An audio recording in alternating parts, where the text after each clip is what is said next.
what's up you guys? It's Lexi Combs and welcome back to my YouTube channel. You might also know me as Lexi.DIY on Instagram, TikTok, and Pinterest. So if you're here from one of those, thank you so much.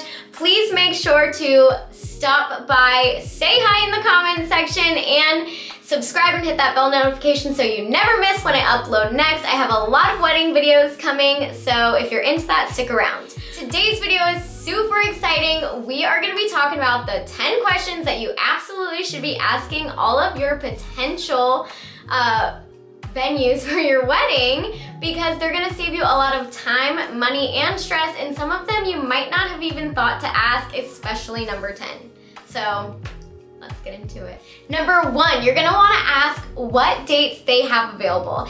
If you are dead set on getting married on maybe your anniversary or a specific date and you're not willing to budge on that, you definitely wanna ask before you even book the venue to go see it, because the worst thing that you could do is find your perfect venue and then it's already taken for that day.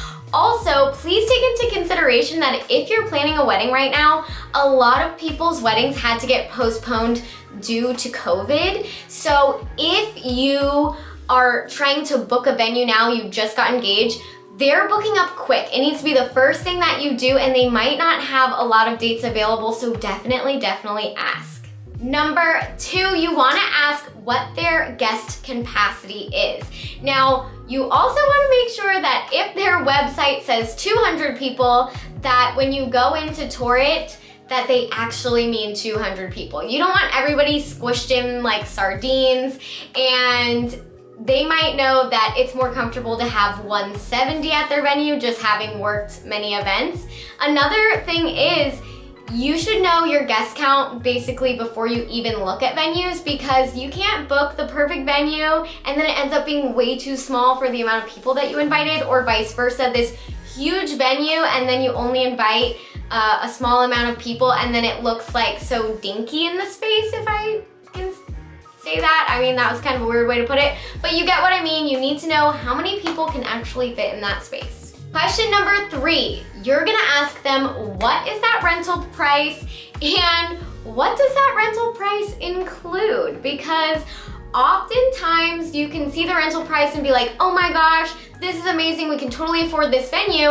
And then you realize that it doesn't include tables, chairs, linens, place settings, cutlery, basically anything, which I was super lucky that my venue did include a lot of that, but I wouldn't have known if I didn't ask, and you don't really realize how expensive it can be to actually rent those things, and that can actually push that venue far beyond your budget, and it's not really something you think about initially. Number 4, you're gonna want to ask what their deposit is and when you have to pay that. Also, what their payment schedule looks like. Do they offer payments? Do you have to pay for everything up front? A lot of different venues do it a lot of different ways, so you definitely wanna ask and make sure that you can afford it and make sure that the payment structure works for you.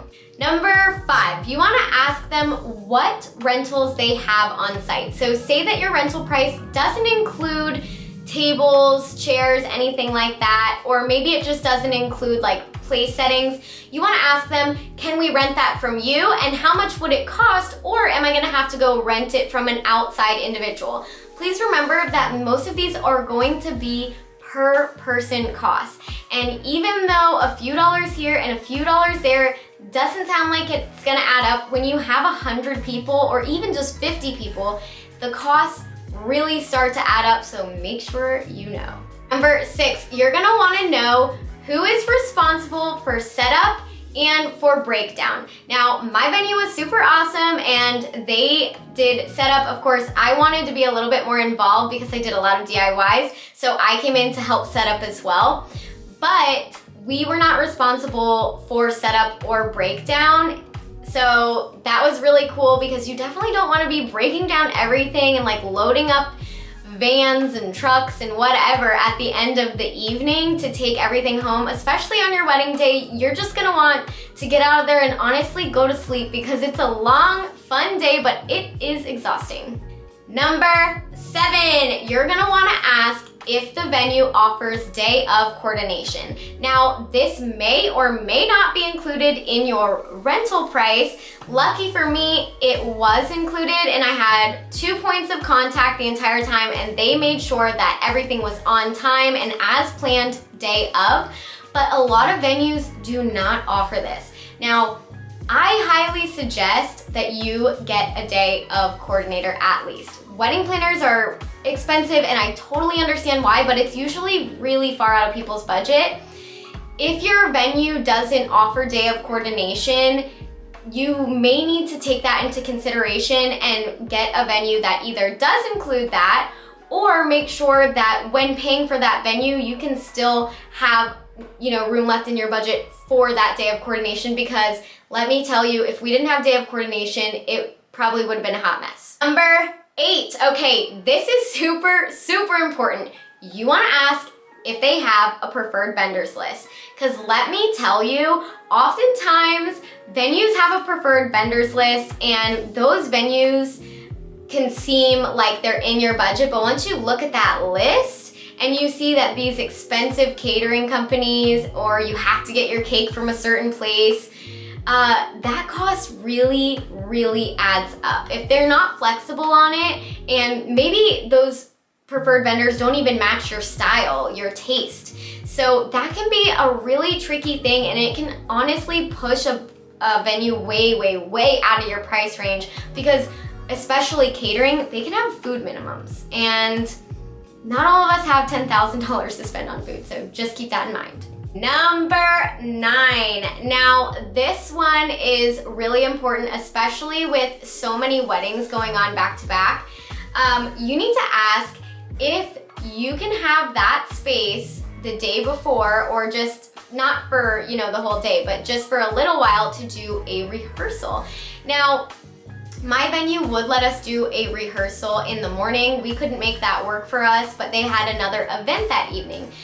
Due to the virus, there's so many more weddings happening literally on every single day of the week.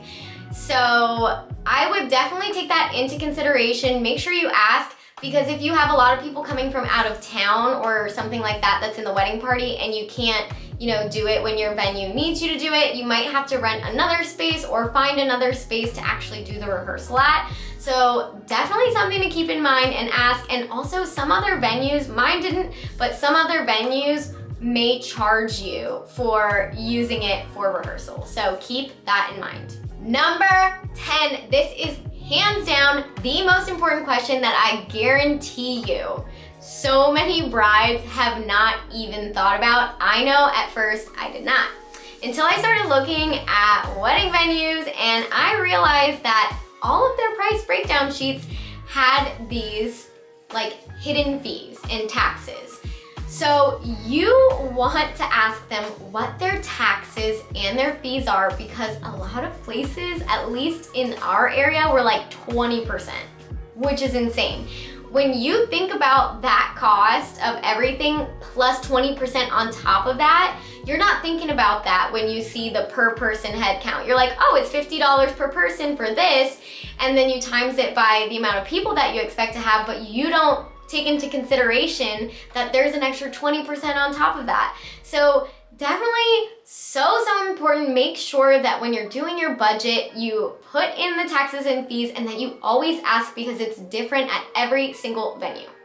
All right, guys, thank you guys so much for watching my video today. If you found it helpful, make sure to follow, like, and subscribe. And if I forgot any, please drop them in the comments, because it's gonna help so many brides find the venue of their dreams.